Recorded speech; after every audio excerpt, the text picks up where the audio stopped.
बेरोजगारी किसे कहते हैं? बेरोजगारी हम लोग ऐसे देहाती भाषा में बोलेंगे, जिसके पास काम नहीं है उसे बेरोजगार कहते हैं। लेकिन नहीं, अगर उस हिसाब से बोला जाए तो क्या साधु और भिखारी को बेरोजगार कहेंगे?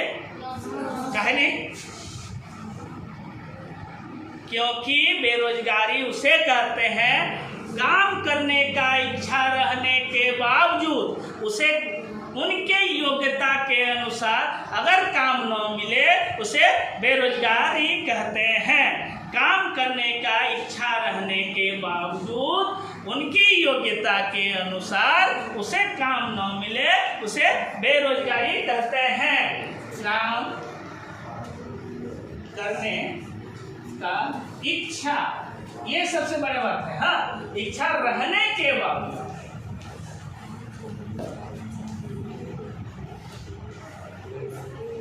उनकी योग्यता के अनुसार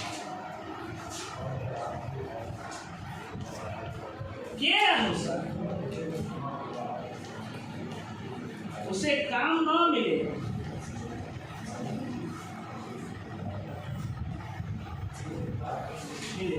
तो उसे बेरोजगारी कहते हैं।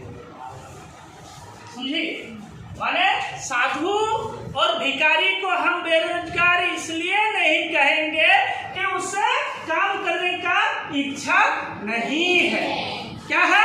काम करने का इच्छा नहीं है, इसलिए हम लोग एक साधु और भिखारी को बेरोजगार नहीं कहेंगे, क्योंकि हमारी परिभाषा कहती है कि काम करने का इच्छा रहने के बावजूद उनकी योग्यता के अनुसार अगर उसे काम न मिले तो बेरोजगार कहते हैं। समझिए, और बेरोजगार को हम लोग क्या दो भागों में बांटे हैं, एक ग्रामीण बेरोजगारी, एक शहरी बेरोजगारी। एक ग्रामीण बेरोजगारी, एक शहरी बेरोजगारी। ग्रामीण बेरोजगारी किसे कहते हैं? जो गांव में रह के बेरोजगार है उसका निम्न प्रकार है। क्या क्या प्रकार है? देखो, गांव में सबसे पहली बात क्या, गांव के अधिकांश लोग कृषि या कृषिगत वस्तुओं से अपने रोजगार करते हैं। कृषि या कृषिगत वस्तुओं से अपनी जीवन यापन करते हैं, रोजगार करते हैं। तो कृषि में सबसे पहला आएगा मौसमी बेरोजगारी। क्या आएगा? मौसमी बेरोजगारी। मौसमी बेरोजगारी मतलब मौसम के हिसाब से ही उसे अगर काम मिले, मौसम के हिसाब से ही उसे काम मिले और उसके अलावे दूसरे मौसम में निठल्ले बैठे हुए रहे तो उसे मौसमी बेरोजगारी कहते हैं। जैसे किसान लोग खेती बाड़ी के दिन में, गांव में क्या होता है, किसानी जब चलता है, बारिश होती है, जब खेती बाड़ी चलती है, रबी फसल खरीफ फसल, उस समय में ही उसको काम मिलता है। बाद बाकी समय में वो ताश वगैरह खेल के या निठल्ले बैठे हुए रहते हैं, काम नहीं करते हैं, वो तुम्हारा मौसमी बेरोजगारी होगा। दूसरा हो गया छिपी हुई बेरोजगारी। छिपी हुई बेरोजगारी को कहते हैं अदृश्य बेरोजगारी, उसी को कहते हैं प्रच्छन्न बेरोजगारी। वो क्या है? वो क्या है?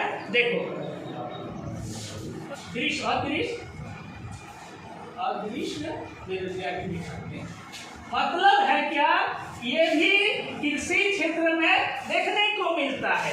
एक खेत है, एक खेत में एक परिवार के 5 सदस्य हैं, पांचों सदस्य इस खेत में लग जाते हैं काम में। अगर 5 सदस्य में से 2 सदस्य को यहाँ से हटाकर हम अन्य काम में लगा देते हैं तो मेरा जो उत्पादन में कोई प्रभाव नहीं पड़ता है। माने 5 सदस्य जो काम करते थे खेत में, उत्पादन उतने होता था जितना 3 सदस्य में हो रहा है। 2 सदस्य को हटा के हम अन्य काम में लगा देते हैं तो 3 सदस्य में भी उत्पादन मेरा उतना ही होता है। अर्थात जो 2 सदस्य थे वो छिपी हुई बेरोजगारी को दर्शाता है। ये जो 2 सदस्य है ये मेरा छुपी हुई बेरोजगार था, इसमें लग रहा था काम में है, लेकिन उसका रहना या ना रहना कोई प्रभाव नहीं पड़ता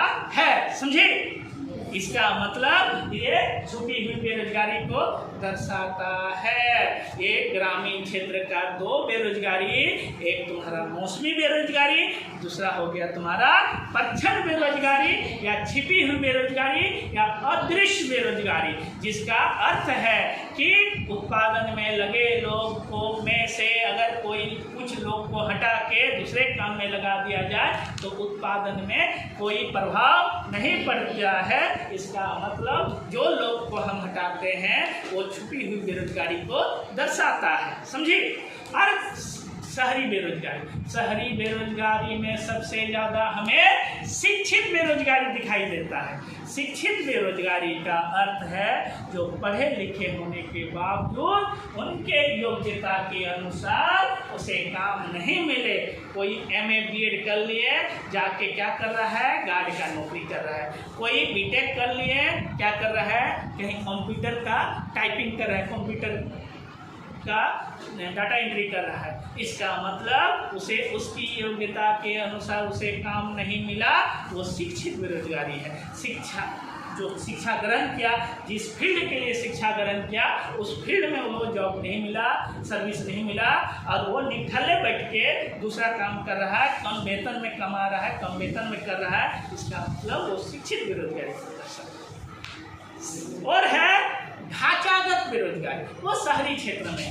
ढांचागत बेरोजगारी उसे कहते हैं जब टेक्निकल परिवर्तन होता है। जैसे पहले खाता बही में काम होता था, अचानक कंप्यूटर का एंट्री हुआ, बहुत सारे कंपनी में जो कंप्यूटर का शिक्षा नहीं जानते थे उसे अचानक कंपनी से निकाल दिए और नया जनरेशन को भर दिए। जो निकाल दिए, जो निकल गया वो तुम्हारा ढांचागत का शिकार हुआ, ढांचागत बेरोजगार हो गया, निठल्ले वो बैठ गए, क्योंकि उसे कंप्यूटर नहीं आता है।